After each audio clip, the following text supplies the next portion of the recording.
अनंतपुर गांव आज खुशियों से सराबोर था। पूरा गांव आज खुशी में डूबा हुआ था। शादी की शहनाई खुशबू के घर को रौनक से भर रही थी। आज खुशबू का निकाह था, इसलिए पूरे घर में शोर शराबा था। गांव की औरतें घर में आ जा रही थीं, क्योंकि शाम को ही खुशबू की बारात आने वाली थी। और साथ ही एक ऐसी मुसीबत जिसके बारे में खुशबू ने कभी नहीं सोचा था। खुशबू पूरे गांव की लाडली थी, क्योंकि उसने बचपन से ही काफी परेशानियां सही थी। दरअसल खुशबू के पिता को शुरू से ही शराब की लत थी और शादी के बाद भी उन्होंने शराब को नहीं छोड़ा, जिस वजह से खुशबू की मां भी बहुत परेशान रहती थी। लेकिन एक उम्मीद थी कि औलाद का सुख पाने के बाद उनके शौहर के मिजाज में तब्दीली आ जाएगी। इसलिए खुशबू की मां ने परिवार को आगे बढ़ाया और एक प्यारी सी नन्ही बच्ची को जन्म दिया, जिसकी महक ने पूरे घर में खुशियों की बहार ला दी थी। इसी वजह से खुशबू की वालिदा ने उसका नाम खुशबू रखा। लेकिन खुशबू के पिता के बर्ताव में कोई बदलाव नहीं आया। फिर 5 साल बाद इस घर में एक और बच्चे की किलकारी गूंजी और खुशबू ने बड़े प्यार से अपने भाई का नाम रखा, रिहान। परिवार बढ़ गया था, लेकिन खुशबू के पिता अब भी शराब की लत से दूर नहीं हुए थे, जिससे परिवार में हर वक्त कलह, लड़ाई झगड़ा और पैसों की तंगी बनी रहती थी। ज्यादा शराब पीने की वजह से खुशबू के पिता की तबीयत भी खराब रहने लगी। इसके बाद खुशबू की मां फरजाना ने बच्चों की परवरिश और घर का खर्च देखते हुए दूसरों के घरों में झाड़ू बर्तन का काम शुरू कर दिया। लेकिन इस काम से जो पैसे मिलते, उनमें से आधे तो खुशबू के पिता की दवाइयों में ही चले जाते थे और कुछ समय बाद उनका इंतकाल हो गया।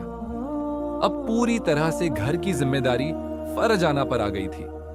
लेकिन बूढ़े कंधे और ढलती उम्र अब इस काबिल नहीं रही थी कि दूसरों के घर जाकर झाड़ू पोंछा कर सके। इसलिए खुशबू ने पास के कारखाने में बैग बनाने का काम शुरू कर दिया। इन पैसों से न सिर्फ खुशबू ने घर का खर्च उठाया, बल्कि अपने भाई रेहान को भी स्कूल में दाखिला दिलाया। खुशबू जितनी मेहनती थी, उतनी ही मिलनसार, खुश मिजाज और नेक दिल भी थी। इतनी गरीबी के बावजूद वह गांव वालों की जैसे भी हो मदद कर देती थी। यही वजह थी कि गांव वाले भी खुशबू को अपनी बेटी बहन की तरह प्यार देते थे और फरजाना के परिवार को अपना ही परिवार समझते थे। आज खुशबू की शादी थी और पहली बार घर में खुशियों की बहार आई थी। फरजाना आज बहुत खुश थी, क्योंकि उसकी लाडली बेटी अपने ससुराल जाने वाली थी। रेहान भी खुश था, लेकिन थोड़ा मायूस भी, क्योंकि खुशबू सिर्फ उसकी बहन ही नहीं, बल्कि मां जैसी थी, जिसने उंगली पकड़कर चलाना सिखाया, पढ़ाया लिखाया और हर जिम्मेदारी निभाई। घर में सभी मेहमान आ चुके थे और अब बस इंतजार था बारात के ढोल नगाड़ों का। शाम के करीब 5 बज चुके थे। खुशबू की सहेलियों ने उसे लाल सुर्ख जोड़ा पहनाया और बहुत अच्छे से मेकअप करके उसे दुल्हन की तरह सजा दिया। जिसने भी खुशबू को दुल्हन के लिबास में देखा, तारीफ किए बिना नहीं रह सका। पर सबसे ज्यादा जो चीज लोगों को भाई, वह थी खुशबू के गोरे हाथों पर लगी बारीक डिजाइन की मेहरून मेहंदी, जो उसके हाथों को और ज्यादा खूबसूरत बना रही थी। लेकिन यह लोग नहीं जानते थे कि यही मेहंदी आगे चलकर खुशबू के गले का फंदा बनने वाली है। खैर, रात के 8 बजे बारात भी फरजाना के दरवाजे पर आ गई। खूब आतिशबाजी हुई और फिर निकाह की रस्म शुरू हुई।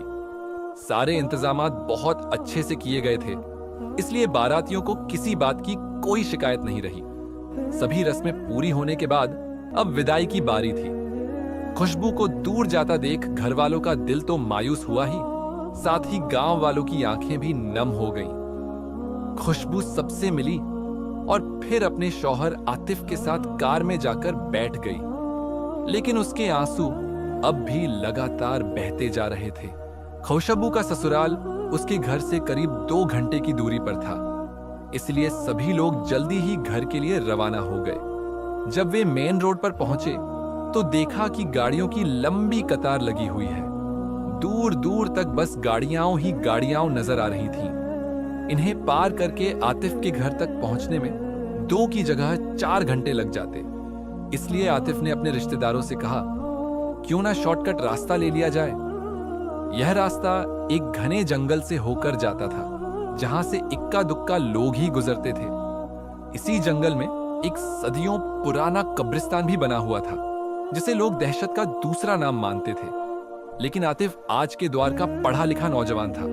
उसे ना तो जिन्न भूत पर यकीन था और ना ही किसी रूहानी चीज पर। उसने अपने रिश्तेदारों को भी समझाया और फिर सब लोग कार से जंगल के रास्ते पर निकल पड़े।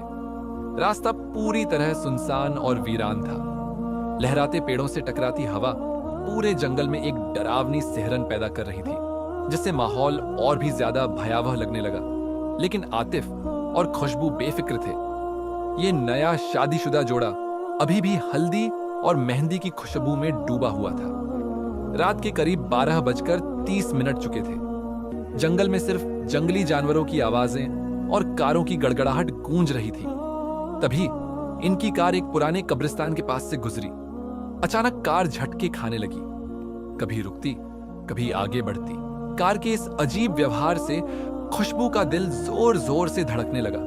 उसी समय कब्रिस्तान का लोहे का दरवाजा अचानक चरमराकर खुल गया और एक सफेद धुंधली सी रूह बाहर निकली। यह पूरा मंजर खुशबू कार के शीशे से देख रही थी और तभी उसे ऐसा लगा मानो वह सफेद रूह उसके भीतर समा गई हो। लेकिन आतिफ को कुछ भी महसूस नहीं हुआ। कुछ ही दूर और चलकर ये लोग अपने घर पहुंच गए। रात के करीब 2 बज चुके थे। रिश्तेदार सब थककर अपने अपने कमरों में जाकर सो गए। खुशबू भी अपने कमरे में चली गई।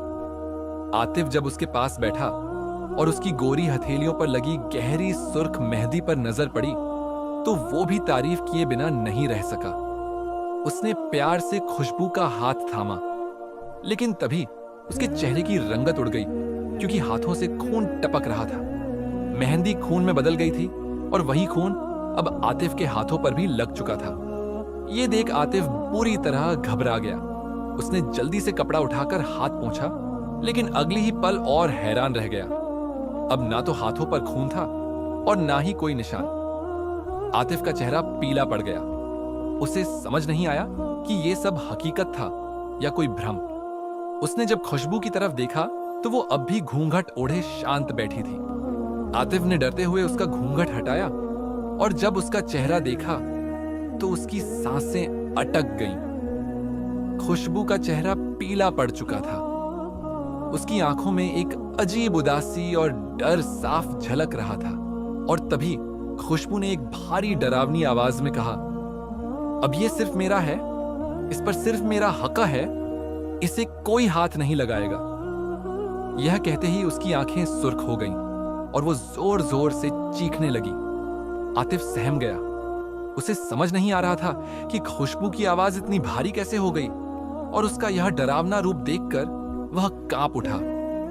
खुशबू की चीखें सुनकर सारे रिश्तेदार भागकर कमरे में आ गए। उन्होंने देखा कि खुशबू बिस्तर पर बैठी है। आंखों से लगातार आंसू बह रहे हैं। उसकी आंखें एकदम लाल हैं और वह सबको अजीब नजरों से घूर रही है। रिश्तेदारों को कुछ समझ नहीं आया कि आखिर उसे क्या हो गया है। आतिफ की मां रुखसाना ने जल्दी से पानी पिलाया, कुछ दुआएं पढ़ी और थोड़ी देर में खुशबू शांत हो गई। अब वो फिर से पहले जैसी मासूम लगने लगी और सब लोग अपने अपने कमरों में चले गए। लेकिन आतिफ के लिए ये रात अब आसान नहीं रही। खुशबू तो चैन की नींद सो गई, मगर आतिफ की आंखों के सामने अब भी उसका वही डरावना चेहरा घूम रहा था। उसे अब जिन्हों और रूहानी बातों पर थोड़ा थोड़ा यकीन होने लगा था। उसे खुशबू के पास लेटने में भी डर लगने लगा था। वह सारी रात जागता रहा और डर से कांपती नजरों से खुशबू को देखता रहा। रात भर जागते जागते जैसे ही हल्की सी सूरज की रोशनी कमरे में आई, आतिफ बेफिक्र होकर सो गया। अगली सुबह रुखसाना की आवाज सुनकर आतिफ की नींद खुली। देखा कि कमरे में घर के सभी लोग बैठे थे और सभी के चेहरों पर मुस्कान थी। उन्हें हंसता देख आतिफ भी रात की सारी बातें भूल गया और सबने मिलकर साथ में नाश्ता किया। इसके बाद आतिफ खुशबू को उसके मायके माँ और भाई से मिलवाने ले गया। दोनों कार से पहुंचे। जब फरजाना ने अपनी बेटी खुशबू को देखा तो उसकी आंखें भर आईं। यह पहली बार था जब खुशबू अपने घर से दूर रही थी। ना तो खुशबू को फरजाना से अलग रहने की आदत थी और ना ही फरजाना को अपनी बेटी को दूर देखने की। दोनों माँ बेटी गले लगकर रो पड़ी, लेकिन ये आंसू गम के नहीं, खुशी के थे। इतने में खुशबू का भाई रेहान भी आ गया। अपनी बहन को इतना खुश देखकर उसकी भी आंखों में चमक आ गई। फरजाना और रेहान ने आतिफ का दिल खोलकर इस्तकबाल किया, क्योंकि घर में पहली बार दामाद आया था। हालांकि हालात इतने अच्छे नहीं थे कि उसके सामने भरपूर दावत रखी जा सके, फिर भी फरजाना ने अपनी पूरी कोशिश की, कोई कसर नहीं छोड़ी। आतिफ एक समझदार और मिलनसार लड़का था। उसे पता था कि खुशबू के परिवार की माली हालत कैसी है, इसलिए उसने बिना कोई शिकवा किए जो भी मिला खुशी खुशी खा लिया। खुशबू भी आतिफ का रवैया देखकर ऊपर वाले का शुक्र अदा कर रही थी कि उसे एक ऐसा हमसफर मिला जो न सिर्फ उससे बल्कि उसके परिवार से भी मोहब्बत करता है। दिन ढलने लगा। शाम को जब आतिफ ने खुशबू से चलने को कहा तो फरजाना ने मना कर दिया। वो दामाद को रात का खाना खिलाए बिना भेजना नहीं चाहती थी। हालांकि आतिफ ने बहुत समझाया, लेकिन फरजाना अपनी जिद पर अड़ी रही। तभी काले बादलों ने आसमान को ढंक लिया और जोरदार बारिश शुरू हो गई। सब मुस्कुराने लगे। फरजाना ने हंसते हुए कहा, देखा आतिफ, सिर्फ मैं ही नहीं, ये बारिश भी अब तुम्हें रात से पहले जाने नहीं देगी। फरजाना की बात सुनकर आतिफ भी मुस्कुरा पड़ा। फिर फरजाना खाना बनाने में जुट गई और रेहान चिकन लेकर आया। फरजाना ने रात के खाने में चिकन कोरमा और मीठे में खीर बनाई। जब दस्तरखान पर खाना परोसा गया, उसकी खुशबू से ही खुशबू बेचैन हो गई। जैसे ही उसके सामने चिकन और खीर रखी गई, उसका बर्ताव अचानक अजीब हो गया। उसने जल्दी जल्दी चिकन अपनी कटोरी में निकाला और बिना रोटी या चावल के सीधे खाने लगी। उसका यह अंदाज देख फरजाना और रेहान दोनों हैरान रह गए। आतिफ बस खुशबू को देखे जा रहा था। फरजाना ने झुंझलाकर कहा, बेटा, ये क्या तरीका है खाने का? ऐसे क्यों खा रही हो? ऐसा लग रहा है जैसे पहली बार चिकन देखा हो। लेकिन खुशबू ने कोई जवाब नहीं दिया, बस सर झुकाए खाती रही। तभी उसकी नजर सामने रखे खीर से भरे बाउल पर पड़ी। उसने कटोरी में निकालने की बजाय पूरे बाउल में हाथ डाल दिया और उंगलियां चाट चाट कर खाने लगी। रेहान हैरान होकर बोला, बाजी, आप क्या कर रही हैं? कम से कम कटोरी में तो निकालिए। तभी खुशबू ने भारी मर्दाना आवाज में कहा, मैं बहुत भूखा हूं, मुझे शांति से खाने दो, वरना इसका अंजाम अच्छा नहीं होगा। उसकी भारी आवाज सुनकर फरजाना, रेहान और आतिफ तीनों दंग रह गए। वे हैरत से एक दूसरे को देख रहे थे और फिर बस खुशबू को ही निहारने लगे। खाना खत्म करने के बाद खुशबू वॉशरूम की ओर हाथ धोने गई। जैसे ही उसकी नजर वॉश बेसिन के पास लगे शीशे पर पड़ी, एक जोरदार चीख निकल गई, क्योंकि शीशे में उसका चेहरा नहीं बल्कि किसी डरावने शैतानी चेहरे का अक्स दिख रहा था। एक ऐसा भयानक रूप जो उसने जिंदगी में पहले कभी नहीं देखा था। वो जोर जोर से चीखने लगी और फिर अचानक बेहोश होकर जमीन पर गिर पड़ी। खुशबू की चीख सुनकर फरजाना घबराकर जल्दी से वॉशरूम की ओर भागी। वहां पहुंचकर उसने देखा कि खुशबू जमीन पर बेहोश पड़ी थी। यह देखकर फरजाना ने तुरंत रेहान और आतिफ को आवाज दी। दोनों दौड़ते हुए आए और मिलकर खुशबू को उठाकर कमरे तक लाए। उसके चेहरे पर पानी के छींटे मारे गए। कुछ ही देर में खुशबू को होश आ गया, लेकिन उसके चेहरे पर उलझन और घबराहट थी। ऐसा लग रहा था जैसे उसे कुछ भी याद नहीं, ना खाना खाने की बात, ना वॉशरूम में बेहोश होने की, कुछ भी नहीं। उसकी यह हालत देखकर पूरा परिवार चिंता में पड़ गया, लेकिन फिर सबने मिलकर फैसला किया कि उसे कुछ भी नहीं बताया जाएगा।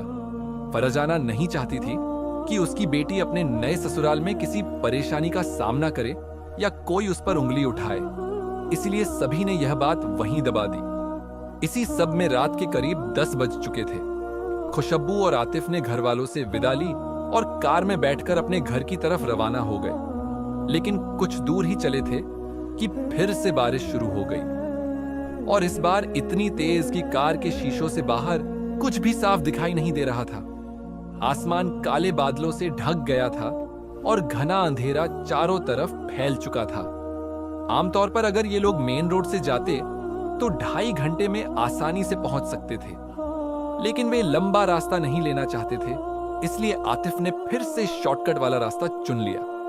यह रास्ता एक वीरान जंगल से होकर जाता था और बारिश की वजह से यह और भी सुनसान और डरावना हो गया था। पेड़ों से टकराती तेज हवा, झींगुरों की आवाजें और कब्रिस्तान की नजदीकी सब मिलकर एक अजीब सा खौफ पैदा कर रहे थे। फिर भी आतिफ और खुशबू हिम्मत कर आगे बढ़ते रहे, लेकिन जैसे ही इनकी कार कब्रिस्तान के पास पहुंची, अचानक बंद हो गई और ठीक उसी पुराने कब्रिस्तान के दरवाजे के सामने रुक गई। आतिफ थोड़ा घबराकर बोला, अरे यार, ये कार को क्या हो गया? ये तो एकदम ठीक चल रही थी, अचानक यहीं बंद कैसे हो गई? खुशबू ने उसे तसल्ली देते हुए कहा, शायद बारिश की वजह से कोई तकनीकी गड़बड़ी आ गई हो, आप आराम से चेक कीजिए, चल जाएगी। आतिफ ने भी हामी भरी, हाँ हो सकता है, लेकिन आज तक ऐसा कभी नहीं हुआ। पहली बार कार इस तरह चलते चलते रुक गई है। चूंकि कार अब चल नहीं रही थी, आतिफ ने घर पर फोन कर दिया और दूसरी गाड़ी भेजने को कहा। घर वालों ने तुरंत दूसरे बेटे को गाड़ी लेकर रवाना कर दिया, लेकिन उसके वहां पहुंचने में करीब 1 घंटा लगने वाला था। बारिश अब भी लगातार हो रही थी और रुकने का नाम नहीं ले रही थी। दोनों को कार में ही इंतजार करना पड़ा। इस अंधेरी सुनसान रात और बरसती बारिश के बीच माहौल जितना डरावना था, उतना ही रोमांटिक भी। यह शादी के बाद दोनों की पहली बारिश थी जिसे वे साथ बैठकर देख रहे थे। कब्रिस्तान पास था, लेकिन दोनों साथ थे, इसलिए डर कुछ कम लग रहा था। तभी खुशबू अचानक सिर नीचे झुकाकर चुपचाप बैठ गई। बहुत देर तक वह इसी मुद्रा में रही। आतिफ ने उससे कुछ बात करने की कोशिश की, लेकिन उसने कोई जवाब नहीं दिया। वह बस चुपचाप बड़बड़ाने लगी। फिर अचानक उसने कार का दरवाजा खोला और बाहर निकल गई। आतिफ उसे रोकता रहा, कार में वापस बैठने की जिद करता रहा, लेकिन खुशबू जैसे किसी और ही दुनिया में थी। उसने उसकी बातों पर कोई ध्यान नहीं दिया और कब्रिस्तान की तरफ बढ़ने लगी।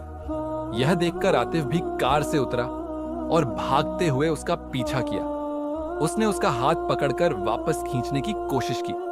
तभी खुशबू ने आतिफ की तरफ डरावनी लाल आंखों से देखा और गुस्से से बोली, अब से वो सिर्फ मेरा है, इस पर मेरा हक है। उसे हाथ लगाने की कोशिश मत करना, वरना अंजाम बहुत बुरा होगा, जिसे तुम सोच भी नहीं सकते। खुशबू की यह आवाज सुनकर आतिफ हैरान रह गया। ये उसकी वही नर्म आवाज नहीं थी, बल्कि जैसे किसी मर्द की भारी डरावनी आवाज हो। अगले ही पल खुशबू ने उसका हाथ इस ताकत से झटका कि आतिफ को लगा जैसे किसी ने उसे जोर से धक्का दे दिया हो, जैसे उसमें एक साथ 10 आदमियों की ताकत आ गई हो। इस तरह जब भी आतिफ खुशबू के पास जाने की कोशिश करता, या तो खुशबू की तबीयत बिगड़ जाती या फिर कोई ना कोई मुसीबत आन पड़ती। ऐसे ही शादी को करीब 1 महीना बीत गया। एक रात आतिफ फिर से खुशबू के पास गया। जैसे ही वह पास पहुंचा, कमरे में जल रही मोमबत्ती अचानक नीचे गिर गई और पर्दों में आग लग गई। देखते ही देखते आग पूरे कमरे में फैल गई। ये देख आतिफ घबरा गया। वो जल्दी से खुशबू को कमरे से बाहर निकालने के लिए उसका हाथ पकड़ता है, लेकिन जैसे ही उसने खुशबू को छुआ, वो दंग रह गया। खुशबू का शरीर जलते हुए अंगारों जैसा गर्म था। ऐसा लग रहा था मानो वो आग की एक जलती हुई चिंगारी हो। आतिफ ने डरकर झट से उसका हाथ छोड़ दिया। जब उसने खुशबू के चेहरे की तरफ देखा तो वो बेहद गुस्से में थी। खुशबू ने भारी आवाज में कहा, अगर मेरी खुशबू को हाथ लगाने की कोशिश की या उसके करीब आने की सोची तो अगली बार ये कमरा नहीं, पूरा घर राख कर दूंगी। इतना कहने के बाद उसकी आंखें लाल हो गईं और कुछ ही पलों में पूरे कमरे की आग अपने आप शांत हो गई। खुशबू भी फिर से एकदम सामान्य हो गई। अब आतिफ को सब समझ आ चुका था। ये कोई मामूली बात नहीं थी। अगली सुबह आतिफ ने अपनी अम्मी रुखसाना को सब कुछ बताया। रुखसाना ने भी सारी बात सुनकर फौरन समझ लिया कि मामला सिर्फ मेडिकल नहीं, कुछ और है। दोनों ने पास की एक मशहूर दरगाह पर जाने का फैसला किया। वहां एक बुजुर्ग मौलवी साहब बैठते थे, जिनके बारे में कहा जाता था कि उनकी जबान से निकली बात कभी झूठी नहीं जाती। रुखसाना उन्हें बहुत मानती थी। दोनों बिना खुशबू को बताए दरगाह पर पहुंच गए और मौलवी साहब से सब कुछ बयान किया। मौलवी साहब ने गहरी सांस ली और कहा, तुम्हारी बहू खुशबू एक जिन्न के कब्जे में है। वो जिन्न उस कब्रिस्तान में बरगद के पेड़ पर रहता है जहां से तुम शादी की रात उसे लेकर आए थे। उसे मेहंदी की खुशबू और खुशबू के गोरे हाथों पर लगी सुर्ख मेहंदी से मोहब्बत हो गई और अब वो उसे किसी के भी पास नहीं जाने देगा। अगर तुम लोग आज मेरे पास ना आते तो वो जिन्न कुछ ही दिनों में खुशबू को अपनी दुनिया यानी जिन्नातों की दुनिया में ले जाता, जहां से इंसान का लौटना नामुमकिन होता है। ये सुनकर आतिफ और रुखसाना के पैरों तले जमीन खिसक गई। उन्होंने मौलवी साहब से मदद की गुहार लगाई। मौलवी बोले, मैं उतारा कर सकता हूं, लेकिन मुझे उसे उसी कब्रिस्तान में लेकर जाना होगा। आतिफ डरते हुए बोला, मौलवी साहब, क्या आप घर पर नहीं कर सकते उतारा? मौलवी बोले, नहीं बेटा, अगर मैं घर पर उतारा करूंगा तो वो जिन्न भाग जाएगा और फिर दोबारा वापस आ जाएगा, लेकिन अगर मैं उसी बरगद के पेड़ के पास उतारा करूंगा तो उसे वहीं कैद कर सकता हूं, हमेशा के लिए। अब कोई और चारा नहीं था। रात के 9 बजे आतिफ ने प्यार से खुशबू से कहा, काफी दिन हो गए हम कहीं बाहर नहीं गए, चलो आज रात थोड़ा घूम आते हैं, कुछ खा भी लेंगे। खुशबू बोली, अभी बहुत देर हो गई है, कल चलते हैं। लेकिन आतिफ ने उसकी एक न सुनी और किसी तरह उसे मनाकर गाड़ी में बिठाया और फिर गाड़ी को कब्रिस्तान की ओर मोड़ दिया। रास्ता सुनसान और अंधेरा था। खुशबू बोली, आप तो कह रहे थे बाहर घूमने चल रहे हैं, फिर ये रास्ता क्यों? लेकिन आतिफ चुप रहा। जब वे कब्रिस्तान के पास पहुंचे, मौलवी साहब पहले से ही बरगद के पेड़ के नीचे बैठकर तिलावत कर रहे थे। ये देखकर खुशबू के अंदर छुपा जिन्न जाग उठा। गुस्से से उसकी आवाज गूंजी, अच्छा ये चाल चली है तूने मौलवी, आज तुझे जिंदा नहीं छोड़ूंगा। मौलवी साहब चुपचाप तिलावत करते रहे। उन्होंने दम किया हुआ पानी लेकर खुशबू पर फेंका और जैसे ही पानी पड़ा, खुशबू जमीन पर गिर पड़ी और जिन्न अपने असली रूप में प्रकट हो गया। उसकी भयानक आंखें, लंबी दाढ़ी और डरावना कद देख आतिफ कांपने लगा। जिन्न जिद पर अड़ा था, खुशबू मेरी है, मैं उसे लेकर जाऊंगा। लेकिन मौलवी साहब ने लगातार कुरान की तिलावत की और आखिरकार जिन्न हार मान गया और बरगद के पेड़ में जाकर छुप गया। मौलवी साहब ने जल्दी से एक पड़ा हुआ धागा लेकर पेड़ के चारों ओर बांध दिया और जिन्न को वहीं कैद कर दिया। इसके बाद मौलवी साहब ने खुशबू पर पानी के छींटे मारे और वो होश में आ गई। उन्हें सख्त हिदायत दी गई कि दोबारा कभी मेहंदी नहीं लगाना, क्योंकि इसी मेहंदी की महक से यह सब शुरू हुआ था। अब खुशबू पूरी तरह आजाद थी। कुछ ही समय बाद आतिफ और खुशबू के घर एक प्यारी सी बेटी का जन्म हुआ और पूरा परिवार सुकून और प्यार से जिंदगी गुजारने लगा। तो दोस्तों, कैसी लगी आपको मेहंदी और मौत की ये रहस्यमयी कहानी? कमेंट में जरूर बताइए। वीडियो पसंद आई हो तो इसे दिल खोलकर शेयर करें और चैनल को सब्सक्राइब करके बेल आइकॉन जरूर दबाएं। फिर मिलेंगे एक नई कहानी के साथ। तब तक के लिए अलविदा।